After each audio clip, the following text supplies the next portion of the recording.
Hello, Ottawans. I'm Abaid, your real estate agent, and we're joined by a very special guest today, Amy Mintah, a seasoned lawyer who has been practicing law for over 8 years and recently opened her own practice, Mintah Law. She serves Ottawa and surrounding areas. She specializes in real estate, wills and estate, and corporate law. So if you're looking to buy a house, incorporating a business, or managing an estate, she has the expertise to make sure that you're in good hands. So Amy, how has it been so far? Thanks, Obaid. Yeah, it's been great. It's been actually quite busy. I officially opened my own practice just in March of this year, and it's been quite busy, busier than I expected, which is fantastic. I'm happy representing buyers, sellers, and of course, wills and estate matters, and hoping to get also more corporate clients. So yeah. That sounds amazing. So let's dig into real estate law. As a real estate agent working with first-time home buyers, we start by making sure that they're financially capable of buying a property. We start looking for the best suitable property, and once we place an offer and it gets accepted, then the legal process begins. So what are the legal steps involved in buying a property in Ottawa? Okay, great question. So essentially, the moment that you find your dream property, you want to contact your lawyer right away so that we can review the agreement of purchase and sale, make sure that any conditions that you need to meet will be fulfilled, such as potentially, maybe not the financial component, but in terms of reviewing documents such as a status certificate for a condo. We also review any other matters like HST, which may be applicable for certain properties like commercial or mixed use. So you definitely want to contact your lawyer as soon as possible. Once we have it and we review it with you to protect your legal interests, we then do a title search to make sure that you are going to be buying a property free of encumbrances. We take steps to remove those encumbrances and make sure that you have good, clean title. We obtain title insurance, which is always required by the lender, but it protects you until you sell. We receive mortgage instructions, prepare all those documents, meet with you, and then transfer legal title. So that's essentially that. It sounds way more complex than how fast you put it all together. Yes. Okay, so for a first-time home buyer, the legal lingo could be quite confusing. What are the most important parts that a first-time home buyer should look into within the purchase agreement? So in the purchase agreement, of course, one of the biggest factors, of course, is the purchase price. You want to make sure that this is the amount that you're happy with and also that you can afford. You also want to look at the deposit, the amount that you need to give, and the date that this needs to be provided to the seller's realtor, which is typically where it's held. And essentially, of course, there are other things like conditions. So, of course, most agreements are conditional upon financing, upon inspection. That's always prudent as a prospective buyer. You want to make sure to get that inspection. And then other things like status certificates with condos, which we can go into more detail later. Speaking of condos, they're ruled by many other rules than houses. A tenant, a landlord, the condo board get involved in managing and ruling the condominium. So for a first-time home buyer who's looking to buy a condo, what are the bylaws that he should look into and he should understand before he does the first step in buying the condo? When you are looking into buying a condo or you've put an agreement and it's firmed up, you want to make sure that you review those bylaws with your lawyer to ensure that you understand your rights and responsibilities as the owner of this condo. You want to make sure that you're in compliance with it. So these will often outline, cover things like pet ownership, whether it's permitted, what kind of pets are allowed, whether there's a fee associated with that, whether, dispute resolutions will be in there, leasing. So whether, you can have short-term and long-term rentals, things like that. So it's crucial to be aware of the bylaws and what they mean prior to closing day. In condominium purchases, a status certificate is involved. Yeah. This document is not involved in buying houses. So what's a status certificate and how is it different? How does it make the process of buying a condominium different than buying a house? So the status certificate should always be obtained prior to firming up an agreement. So it should always be conditional upon reviewing it with your lawyer. So the lawyer will receive the status certificate and other documentation supporting that, and basically outlines, it's a snapshot of what the corporation, the financial health of the corporation, whether there are outstanding debts, whether the corporation is a party to a legal proceeding, things like that. So it's crucial that be reviewed with your lawyer, prior to firming up.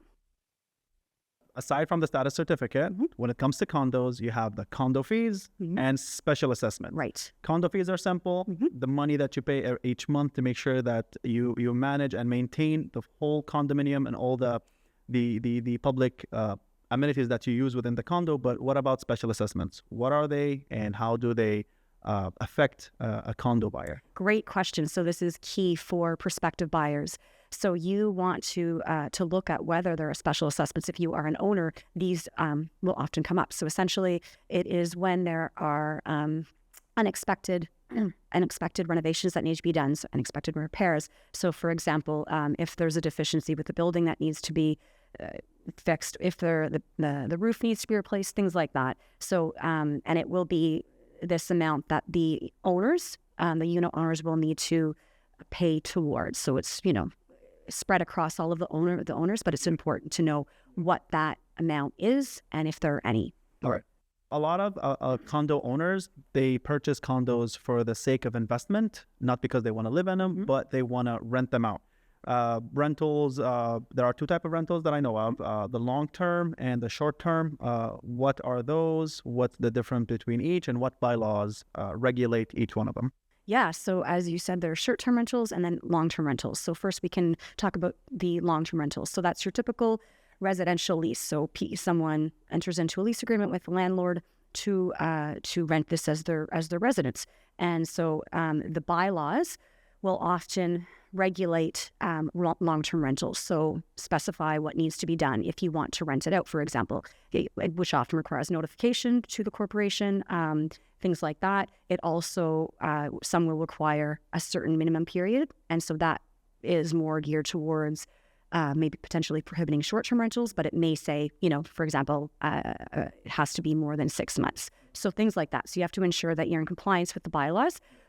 However, you also have to make sure, this is equally, if not more important, that you are in compliance as a landlord with the legislation, which is the Residential Tenancies Act. So you need to make sure that you are acting in compliance with that in terms of rent increases, which are regulated by the guidelines in the legislation and things like that. Okay. Now, short terms or Airbnb rentals, are they regulated by a different legislation, or is it the same as the so great question. So yes. Basically, so short-term rentals, often known as Airbnbs, they are, so an investor may want to rent it out as that. Now, that will be regulated, or maybe regulated by the bylaws. It may be prohibited by the bylaws or restricted. However, in addition to that, there are zoning requirements, there are bylaws, there are licensing requirements, and also in Ottawa specifically, you have to make sure that you obtain a hosting permit prior to operating your Airbnb. In addition to this, it's important to note that there are you'll have to pay income on income that you've acquired as a result of this Airbnb. Also, upon the sale of this Airbnb or short-term rental, it may trigger HST.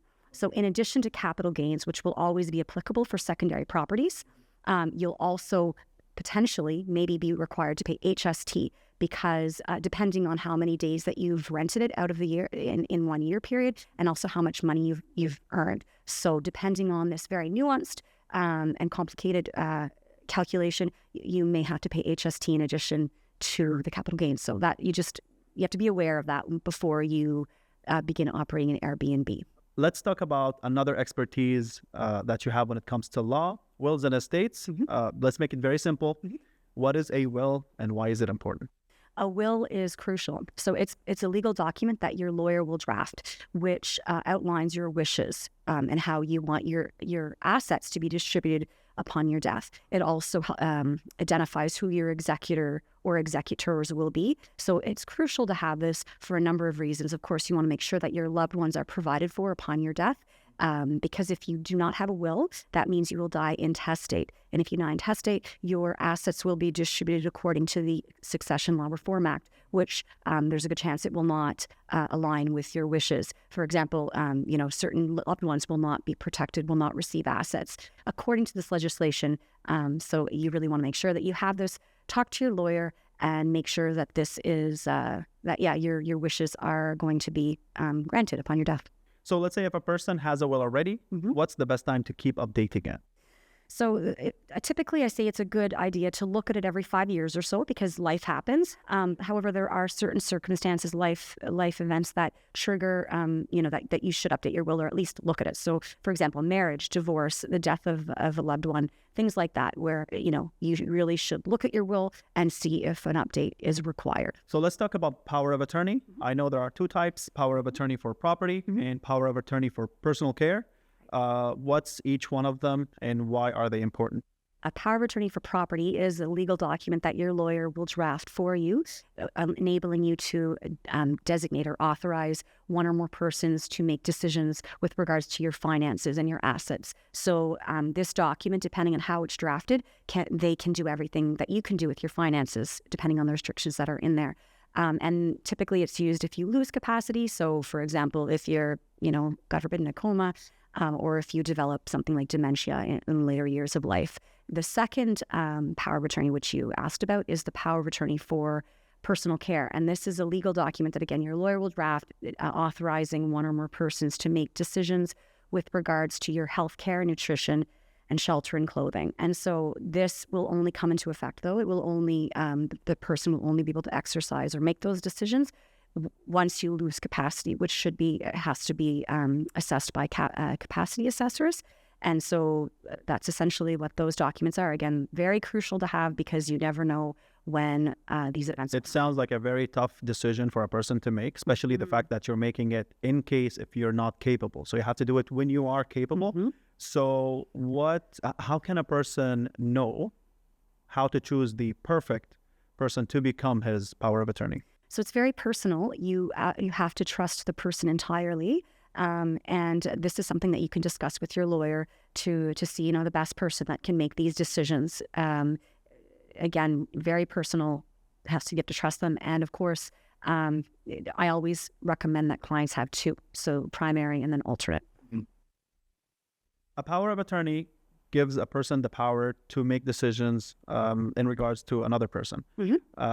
Can it be designed in a way that only specific decisions to be made or within a specific timeline or within a specific geographical location? Like what are the flexibilities that are given within a power of attorney?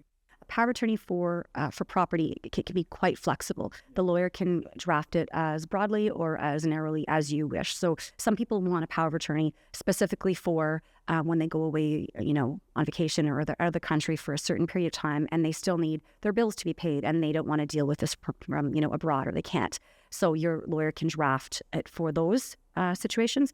Your lawyer can also draft it, much broader, which can be used anytime, or it can be used only if you lose capacity. So it really can be tailored to your wishes.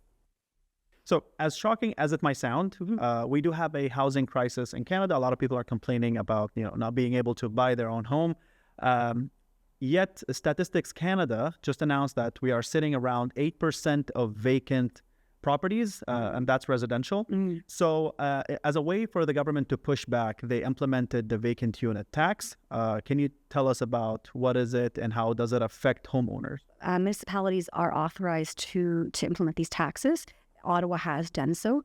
It's called the Ottawa Vacant Unit Tax. And so essentially what is required of homeowners or owners of any property, residential properties within Ottawa, they have a duty, they have an obligation to file a declaration every year, which states the status of their properties, and they have to declare whether their units are vacant.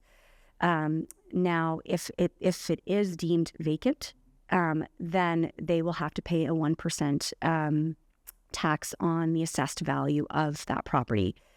There is an exemption. So if it's your principal residence, then you do not have to pay this vacant unit tax. You still have to file the declaration, but nothing will be payable. If it is tenanted, again, you don't have to pay this tax, but you still have to file a declaration. What categorizes a property as vacant? If it has been unoccupied for an aggregate of more than 184 days in any calendar year or in the previous calendar year, then it will be deemed unoccupied. If you fail to file this declaration within Ottawa, it will be deemed vacant, meaning that you will have to pay that 1% on the assessed value. So it could be non-vacant, you don't file, deemed as vacant, you pay the 1% of the total value of the property. Right. So, for example, if we're talking about a $1 million house, it's $10,000. So it's a huge amount. Absolutely, yeah. Family member can occupy this unit and it will be considered occupied. Let's start talking about estates and what does it take to administer an estate in Ontario.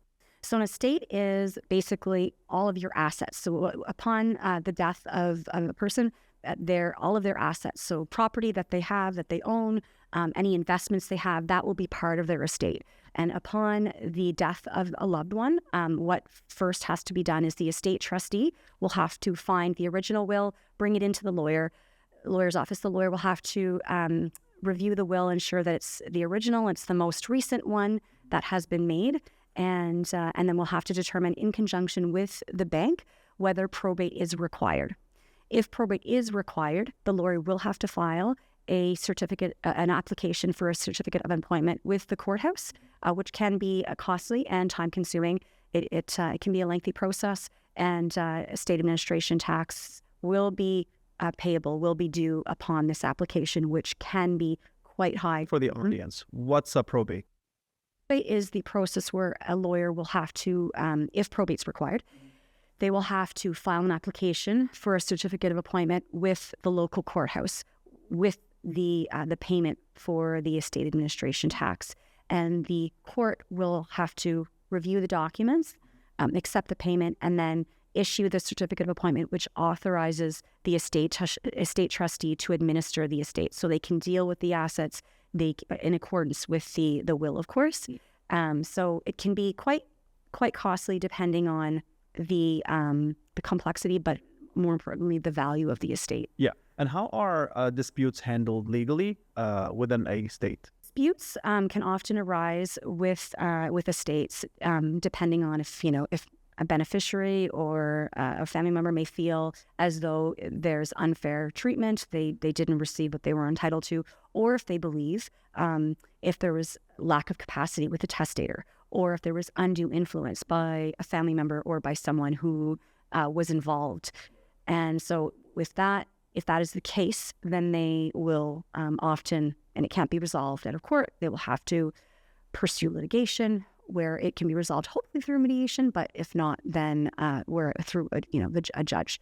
Now, another thing that I forgot to mention earlier is it's essential when drafting your will or at any point in time to speak with your lawyer about estate planning, because you want to make sure that your estate is set up so that your beneficiaries can obtain the most that they are able to in accordance with the law. So property oftentimes my clients will want to, or they will hold property jointly. For example, there's a spouses, they will hold property jointly, meaning so that it will not pass through probate. They will bypass probate and go automatically to the surviving spouse. But this is also true if you hold property with anyone. So another common thing that clients will do is they'll hold it with property jointly with adult children. And so it passes automatically the property to the surviving child. This can be done also with bank accounts. And then also another important component of this is investments. So any investments, if you have a TFSA, you want to have a designated beneficiary so that probate will be bypassed. If you have a designated beneficiary on a TFSA, on an RRSP, on an RESP, on life insurance policies, probate will not be required for any of those assets. They will pass automatically to the beneficiary.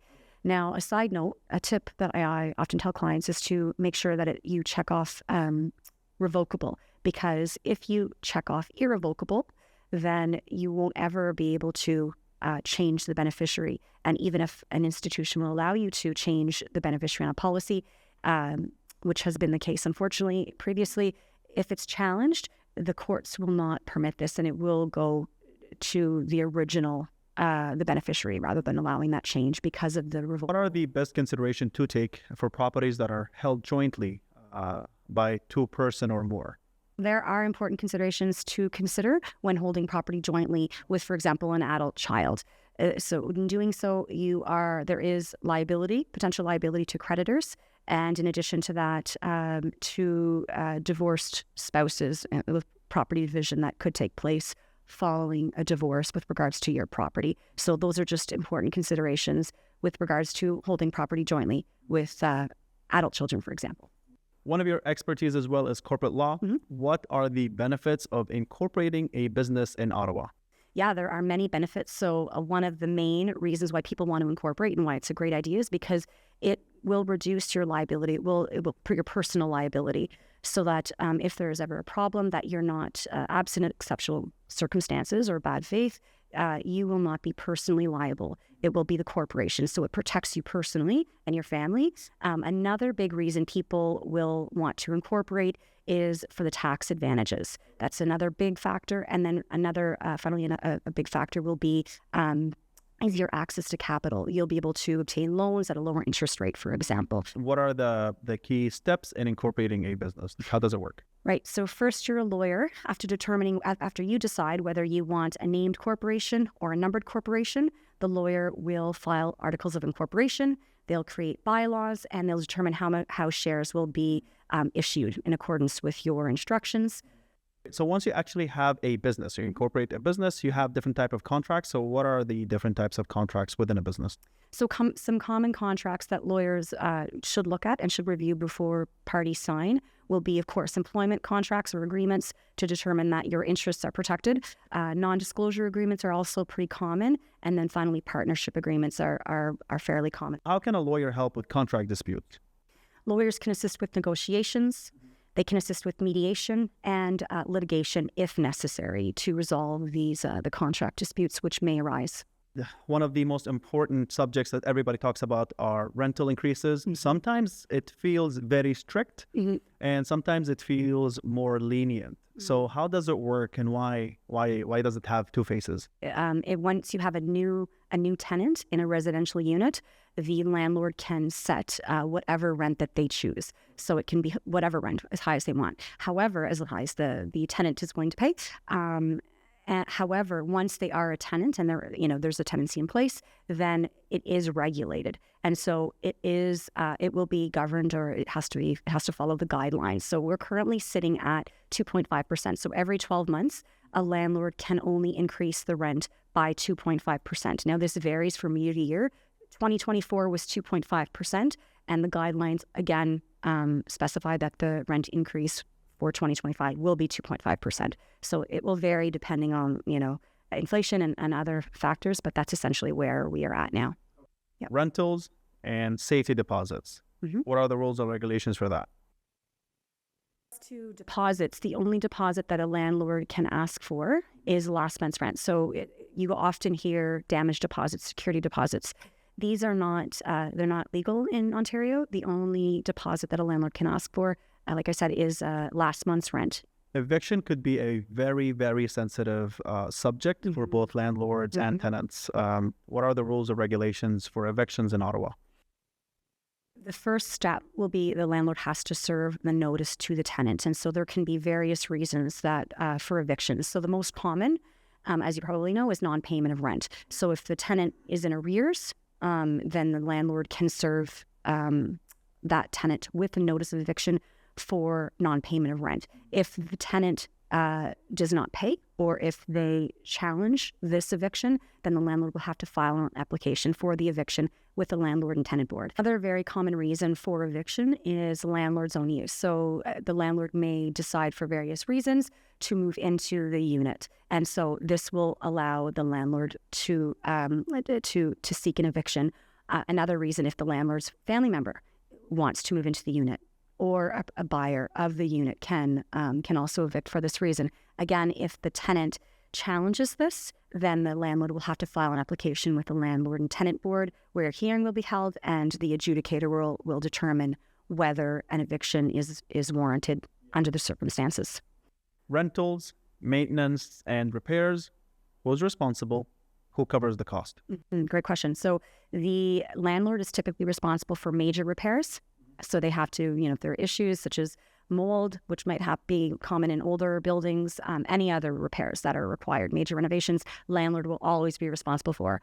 The tenant is responsible for cleanliness, maintaining the unit, and very minor. Ending a lease. Common lease is a 1-year lease. People want to end it prior to that. after that. So what are the rules and regulations, and how can people just leave their houses once the lease is over? The parties, the landlord and the tenant, can decide mutually to end the lease for whatever reason by signing an N11.